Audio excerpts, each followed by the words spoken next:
Assalamualaikum warahmatullahi wabarakatuh. Alhamdulillahirrabbilalamin. Wassalatu wassalamu ala asrofil anbiya wal mursalin wa ala alihi washabihi ajmain, amma ba'du. Puji serta syukur kehadirat Allah Subhanahu wa taala yang telah memberikan kita nikmat sehat, nikmat panjang umur agar kita bisa mengikuti lomba dakwah ini dengan lancar. Puji selawat serta salam semoga terlimpahkan kepada Nabi besar Muhammad SAW yang sudah membuat kita menjadi umat yang mulia dan dijauhi dari zaman kebodohan. Di sini saya ingin berikan kultum tentang sopan santun terhadap guru. Di zaman remaja kita hari ini, kebanyakan orang-orang tidak hormat kepada gurunya. Bahkan ada yang sampai yang namanya itu melawan gurunya, memukuli gurunya. Ada beberapa kasus di Indonesia seperti itu. Harusnya guru itu harus kita hormati dan kita muliakan, karena tanpa guru kita tidak bisa membaca atau menulis. Karena guru juga kita bisa mendapatkan ilmu-ilmu yang bermanfaat dari guru. Untuk mendapatkan agar terlihat sopan dengan guru, ada beberapa cara. Yang pertama itu memberi salam ketika berpapasan dengan guru, terus tidak berbicara sendiri saat di kelas, terus tidak tidur di kelas, terus tidak duduk di depan gurunya seperti membelakangi guru maksudnya. Itu contoh-contohnya. Insya Allah kalau kita melaksanakan contoh-contoh yang saya berikan tadi, guru akan ikhlas dan ridho memberikan ilmunya kepada kita. Itu saja ceramah saya hari ini. Kurang lebihnya mohon maaf. Wassalamualaikum warahmatullahi wabarakatuh. Assalamualaikum warahmatullahi wabarakatuh. Hamdan wa syukran lillah, wassalatu wassalamu ala rasulillah, amma ba'du. Dewan juri yang arif dan bijaksana, hadirin yang berbahagia. Pertama-tama, marilah kita langitkan rasa syukur kita kepada Allah Subhanahu wa taala, dan marilah kita membumikan takwa kita kepada Allah Subhanahu wa taala. Melangitkan rasa syukur kita kepada Allah sebagai bentuk rasa terima kasih kita terhadap Allah yang telah menciptakan kita, dunia dan seisinya. Membumikan takwa kita kepada Allah sebagai bentuk penghambaan bahwa status kita itu tidak ada apa-apanya dibandingkan dengan kebesaran Allah. Salawat serta salam semoga tetap tercurahkan kepada junjungan kita Nabi Muhammad SAW yang telah menuntun kita dari zaman kegelapan ke zaman terang benderang. Pada kesempatan kali ini, izinkan saya, Ammar Fatih Muhadab dari kelas 10 IPA 3 menyampaikan sebuah syarahan yang bertemakan sopan santun. Hadirin rahimahkumullah. Dalam kehidupan bersosialisasi, sopan santun ini sangatlah penting, karena dalam bersosialisasi akan selalu diiringi dengan norma-norma dan etika-etika yang saling berkaitan erat. Perilaku sopan santun ini juga merupakan sifat dan perilaku yang baik dan positif yang ada dalam diri seseorang. Bagi mereka yang memiliki sifat sopan santun ini, mereka akan selalu berperilaku santun dan akan selalu berkata baik dalam kehidupannya. Adapun dua sopan santun yang tak kalah penting harus kita terapkan dalam kehidupan kita ini. Yang pertama ialah sopan santun berbuat baik kepada kedua orang tua kita yang telah membesarkan kita, yang telah memberi kasih sayang kepada kita. Allah berfirman di dalam Al-Quran surah Al-Isra ayat ke-23. A'udzu billahi minasyaitonir rajim. Bismillahirrahmanirrahim. وَقَضَى رَبُّكَ أَلَّا تَعْبُدُوا إِلَّا إِيَّاهُ وَبِالْوَالِدَيْنِ إِحْسَانًا إما يبلغن عندك الكبر أحدهما أو كلاهما فلا تقل لهما أف ولا تنهرهما وقل لهما قولا كريما. Ayat tersebut menegaskan kepada kita untuk tidak menyembah selain daripada Allah dan memperingatkan kita untuk selalu berbuat baik dan bersopan santun kepada kedua orang tua kita dengan cara berperilaku yang baik, menghormatinya, berbicara dengan nada yang lembut, serta berkata sopan kepada mereka, dan jangan sekali-kali kita membentak mereka. Rasulullah juga bersabda dalam hadisnya, siapakah yang ingin dipanjangkan umurnya, ditambahkan rezekinya, maka berbuat baiklah kalian kepada kedua orang tua kalian. Dalam hadis tersebut dapat kita ketahui, berbuat baik kepada kedua orang tua juga akan memberikan kita kemudahan di dalam urusan kita di dunia maupun di akhirat. Yang kedua ialah bersopan santun kepada guru yang telah mendidik dan mengajarkan kepada kita ilmu.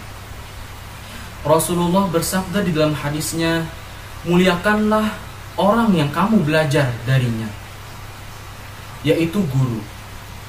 Rasulullah memerintahkan kita untuk memuliakan guru atau siapapun yang telah mengajarkan kepada kita ilmu dan hal-hal lainnya. Daripada hal-hal yang sebelumnya saya sampaikan, dapat kita simpulkan bahwa perilaku sopan santun ini sangatlah penting bagi kehidupan kita. Selain banyak manfaat yang terdapat di dalamnya, sopan santun ini juga dapat membuat kita lebih dihargai orang lain dan disenangi orang lain. Itulah beberapa hal yang dapat saya sampaikan. Semoga terdapat hikmah dan manfaat di dalamnya. Kurang lebihnya mohon dimaafkan. Wassalamualaikum warahmatullahi wabarakatuh. Assalamualaikum warahmatullahi wabarakatuh. Nama saya Muhammad Ramdan Idrus dari 10 IPA 1. Saya akan ceramah tentang hak kewajiban guru sebagai guru, hak dan hak sebagai murid. Bismillahirrahmanirrahim. Allahumma salli ala sayyidina Muhammad wa ala ali sayyidina Muhammad. Asyhadu an la ilaha illallah wa asyhadu anna Muhammadan abduhu wa rasuluhu la nabiyya ba'dah. Bismillahirrahmanirrahim. Hak kewajiban sebagai guru untuk mengajar adalah mendapatkan hormat dari seorang murid dan mendapatkan ridho Allah Ta'ala. Dalam hadis sudah disebutkan, manusia kalau sudah meninggal gugur semua amalan kecuali 3 amalan yang tidak gugur. Satu sedekah jariyah, fasilitas yang bermanfaat. Apa aja itu fasilitas bermanfaat? Semacam kita nyumbang Al-Quran ke tahfiz, terus itu nyumbang masjid, pembangunan masjid dan sebagainya, dan selain lainnya itu bakal bermanfaat dan tidak akan gugur sampai kita meninggal. Dan ketiga itu ada ilmu yang bermanfaat. Apa aja itu ilmu yang bermanfaat? Ilmu yang diajarkan oleh gurunya dan diamalkan oleh muridnya. Itu ilmu yang bermanfaat. Itu pahalanya tidak akan gugur sampai kita di Lauhul Mahfuz nanti. Tugas guru mengajar agar dapat kehormatan dari seorang murid dan ridha Allah Ta'ala. Guru mengajar, pencari ilmu ada dalam surat 96 ayat 1 sampai 5. Pemahamannya ada di Al-Qur'an surat 96 ayat 122. Dalam memahami dan menjaga keimanannya karena Allah, hanya keimanan karena Allah ada dalam surat 58 ayat 11. Dari situ Allah akan melancarkan omongan, melancarkan lisan dan meridhokan ilmu-ilmu yang dikeluarkan untuk muridnya karena Allah. Dan sebaliknya, jika tidak, kalau akhlak terhadap Allah tidak ada, dan akhlak Allah tidak ada, dan akhlak pada murid tidak ada, sifat murid agak berbeda dari yang lain. Maksudnya agak berbeda dari yang lain. Ketika murid mencela atau menjelek-jelekan gurunya di belakang. Kayak gimana menjelek-jelekan guru yang di belakang itu? Misalnya kita ganti pelajaran, misalnya pelajaran apa? Gurunya siapa ini? Wah, galak. Aduh, itu nggak boleh. Terus satu lagi, misalnya ini guru siapa nih? Itu cerewet. Itu nggak boleh. Dalam hadis ketika kita menjelek-jelekan dan menjelek-jelekan guru di belakang, ilmu yang dikeluarkan sebanyak lisan yang dikeluarkan ilmu kita fokus itu tidak bakal masuk ke dalam diri kita. Ada satu kisah dari zaman Nabi Muhammad SAW. Ini nyata dari saya dapat dari Ustadz Haji Hidayat. Satu orang mau berguru keluar, tapi 2 hari kemudian dia balik lagi ke guru yang satu ini. Guru bilang, gimana belajar sama guru yang di luar kota? Gak enak, galak, bla bla bla bla. Sebaliknya, gurunya lebih enak di sini. Malah itu yang balik ke sini diomelin. Gimana? Jangan menilai orang dengan sebelah mata. Maksudnya sebelah mata itu maksudnya kita nilai, misalnya ini kita bertemu galak, gurunya galak nih, cerewet, itu langsung adu. Jangan, kata guru itu, kamu belajar lagi sama dia, tunggu 3 bulan baru kamu balik lagi dan kamu nilai seberapa baiknya dan seberapa jahatnya.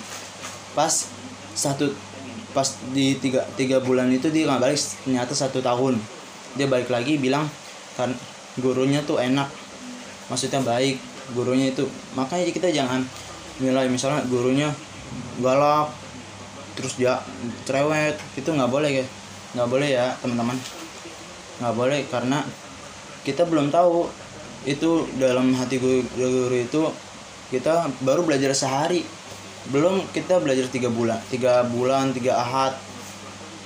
Tugas kita adalah mendoakan gurunya agar ilmu yang yang dikeluarkan dari lisannya bermanfaat untuk kita dan dihindarkan dari maksiat dan diberi umur panjang. Sekian dari saya, Muhammad Ramdan Idrus. Wassalamualaikum warahmatullahi wabarakatuh. Assalamualaikum warahmatullahi wabarakatuh. Alhamdulillahi rabbil alamin. Wassalatu wassalamu ala ashrafil anbiya'i wal mursalin Sayyidina Muhammadin wa ala alihi wa sahbihi ajmain. Amma ba'du. Rabbi shrah li sadri wa yassir li amri wahlul 'uqdatam min lisani yafqahu qawli. Dewan juri yang saya hormati serta teman-teman yang berbahagia, marilah kita panjatkan puji dan syukur kehadirat Allah Subhanahu wa Ta'ala yang senantiasa melimpahkan nikmat dan karunia-Nya kepada kita semua. Dan tak lupa pula salawat serta salam semoga selalu tercurahkan kepada junjungan kita Nabi Agung Muhammad Sallallahu Alaihi Wasallam beserta keluarga, kerabat dan para sahabatnya. Para hadirin dan hadirat rahimakumullah, pada kesempatan kali ini saya akan menyampaikan sedikit dakwah yang berjudul Perjuangan Generasi Milenial untuk Memiliki Sifat Akhlakul Karimah. Apa itu akhlakul karimah? Akhlakul karimah adalah akhlak yang baik dan terpuji, suatu aturan atau norma yang mengatur hubungan antar sesama manusia dengan Robnya dan alam semesta. Bagi seseorang yang memiliki akhlakul karimah, maka ia akan disenangi oleh orang-orang sekitarnya. Tidak hanya itu, Allah Subhanahu wa ta'ala juga menyukai hambanya yang memiliki sifat akhlakul karimah. Kelak, surga akan menantinya bagi umat muslim yang selalu bersikap baik selama hidupnya. Sebaik-baiknya kalian adalah yang paling mulia akhlaknya. Hadis riwayat Bukhari dan Muslim. Para hadirin dan hadirat rahimakumullah, seseorang yang paling utama untuk kita jadikan teladan akhlaknya adalah Nabi besar kita Muhammad sallallahu alaihi wasallam. Beliaulah yang patut dicontoh setiap umat Islam dalam menjalankan segala urusan, baik urusan agama maupun urusan dunia. Allah Subhanahu wa ta'ala berfirman dalam Quran surah Al-Ahzab ayat 21 yang berarti, sungguh telah ada pada diri Rasulullah itu suri tauladan yang baik bagimu, yaitu bagi orang-orang yang mengharap rahmat Allah dan kedatangan hari kiamat dan yang banyak mengingat Allah. Ayat ini menjelaskan tentang Nabi Muhammad adalah suri tauladan terbaik bagi umat manusia. Karena kebagusan akhlak inilah Nabi Muhammad mendapat gelar uswatun hasanah, anjuran untuk mengingat Allah bagi orang yang mengharap rahmat Allah dan beriman kepada hari kiamat. Namun, realita yang terjadi saat ini sangatlah miris. Bobroknya moral generasi muda. Seperti itulah rangkaian kata yang tepat untuk menggambarkan kondisi moral atau perilaku generasi muda era saat ini, yaitu era milenial. Banyaknya pemuda-pemudi Indonesia yang berperilaku menyimpang seperti perkelahian antar sesama teman, tidak menghormati orang yang lebih tua, bahkan sampai pembunuhan, pencurian, kejahatan seksual. Dalam suatu penelitian pernah dikemukakan bahwa jenis kriminalitas yang dilakukan oleh remaja laki-laki adalah narkoba, asusila, pencurian, dan perkelahian. Adapun jenis kriminalitas yang dilakukan oleh remaja wanita adalah narkoba dan pencurian. Yang menjadi faktor pendorong terjadinya kriminalitas di kalangan remaja laki-laki adalah kurang pembinaan, faktor ekonomi, dan salah pergaulan. Sedangkan pada remaja wanita adalah salah pergaulan dan ekonomi. Kita sebagai umat muslim jangan sampai terjerumus ke dalam hal-hal yang dilarang Allah Subhanahu wa ta'ala. Na'udzubillahi min dzalik. Lalu, bagaimana akhlak generasi milenial seharusnya? Yang pertama, mengajak pada kebaikan dan mencegah pada kemungkaran. Yang kedua, memberi nasihat antar sesama muslim. Yang ketiga, selalu bersyukur dan tidak kufur nikmat. Yang keempat, selalu berbagi dengan sesama atau bersikap dermawan. Dan yang kelima, mencintai dan mengasihi antar umat lainnya. Para hadirin dan hadirat rahimakumullah, kesimpulannya adalah kita sebagai generasi milenial sudah seharusnya memiliki akhlakul karimah seperti Rasulullah Shallallahu Alaihi Wasallam dan menjadikan diri kita generasi yang dicintai oleh Allah Subhanahu Wa Taala. Kita juga harus pandai memilah teman atau orang sekitar yang mendekati kita. Pilihlah teman yang baik dan selalu mengajak kita dalam kebenaran serta mengajak kita untuk selalu mengingat Allah Subhanahu Wa Taala. Dengan begitu, kita akan tumbuh kembang menjadi generasi yang tinggi akan akhlak, yang tinggi akan sopan santun, dan bermanfaat bagi bangsa, negara, serta agama. Para hadirin dan hadirat rahimakumullah, sepertinya cukup sekian materi dakwah yang dapat saya sampaikan. Semoga dapat bermanfaat untuk kita semua. Mohon maaf apabila ada salah-salah kata. Kesalahan datangnya dari diri saya sendiri dan kebenaran datangnya dari Allah Subhanahu wa Ta'ala. Buah anggur warnanya ungu, jalan ke pasar ketemu sapi. Sampai jumpa di lain waktu. Semoga kita bertemu lagi. Wassalamualaikum warahmatullahi wabarakatuh. Bismillahirrahmanirrahim. Rabbi israh li sadri wa yassir li amri wahlul 'uqdatam min lisani yafqahu qawli. Amma ba'du. Yang terhormat Kepala Sekolah dan guru-guru MAN 15 Jakarta, yang terhormat Panitia Acara Lomba Dai Wadaiyah MAN 15 Jakarta, serta murid-murid MAN 15 Jakarta yang saya banggakan. Assalamualaikum warahmatullahi wabarakatuh. Alhamdulillahi adana li hadza wa ma kunna linahtadiya laula an hadanallah. Asyhadu an la ilaha illallah wa asyhadu anna Muhammadar Rasulullah. La nabiyya wa la rasula ba'da. Yang pertama-tama, yang paling utama dan harus diutamakan, puja dan puji syukur kehadirat Allah Subhanahu wa taala yang telah memberikan kita nikmat Islam, nikmat iman, nikmat sehat walafiat sehingga saya bisa berdiri di sini dan insya Allah yang melihat video saya sehat walafiat. Amin robbal alamin. Yang kedua, sholawat serta salam kepada Nabina wa Syafi'ina wa Maulana Muhammad. Allahumma sholli wa sallim wa barik alaihi. Sang pendobrak kebatilan, patriot satu-satunya bangsa, pembawa kemajuan dari zaman onta hingga zaman Toyota.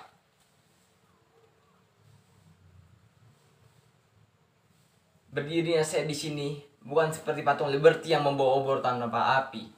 Berdirinya saya di sini ingin memberikan sepatah kata yang dipatah-patahkan menjadi beribu-ribu kata yang insya Allah saya beri judul Masalah Akhlak dan Sopan Santun.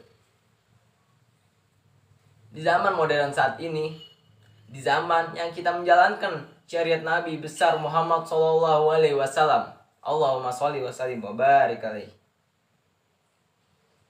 Akhlak dan sopan santun menjadikan masalah utama di rumah, di sekolah, maupun di kalangan masyarakat sekitar. Oleh karena itu, banyak sekali orang yang tidak tahu bagaimana tata cara berakhlak dan bersopan santun yang baik dan benar kepada orang lain, dan terutama kepada orang yang lebih tua. Masih banyak di luar sana orang sukses, sarjana, doktor masih tidak mempunyai akhlak dan sopan santun dikarenakan ia sudah menjadi orang yang sempurna di dunia.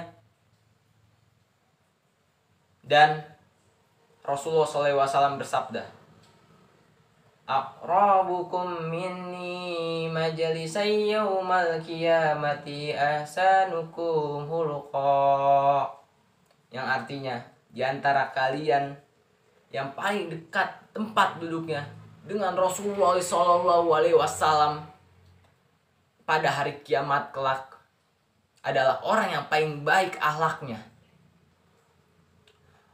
Oleh karena itu, bahwasannya Nabi Muhammad SAW menginginkan kita dan kalangan umat Islam di dunia ini wajib dan harus memiliki akhlak dan sopan santun yang baik. Dan diriwayatkan hadis tersebut At-Tirmizi nomor 38. Dan bagaimana orang bertanya, bagaimana cara agar kita memperbaiki sopan dan santun dan terutama akhlak kita di dunia ini? Yang pertama, ada 4 hal, yaitu pertama, mempelajari akidah, menanamkan akidah pada dalam diri kita sendiri, niatkan. Yang kedua, menyuci diri atau mensucikan diri kita dari perbuatan-perbuatan kotor yang dahulu kita bersihkan terlebih dahulu. Yang ketiga adalah mempelajari Al-Quran dan hadis, membaca Al-Quran, menghafal Al-Quran, mengamalkan Al-Quran itu tersebut dan arti dan maknanya. Dan hadis pula melakukan apa yang diriwayatkan hadis tersebut dengan baik dan benar. Dan 4, serta memiliki keterampilan umat Islam. Contohnya saya memakai baju muslim dan perempuan memakai baju muslimah. Yang itu semua terbaik adalah menutup aurat kita. Dan 4 hal tersebut insya Allah menjadi motivasi kita dalam kehidupan sehari-hari. Amin robbal alamin. Apabila ada kata-kata yang salah, mohon dimaafkan. Apabila kata saya menyinggung yang menonton video saya mohon maaf sekali lagi. Jangan lupa mengamalkan 5S. Senyum, salam, sapa, dan sopan santun. Wabillahi taufiq wal hidayah. Wassalamualaikum warahmatullahi wabarakatuh.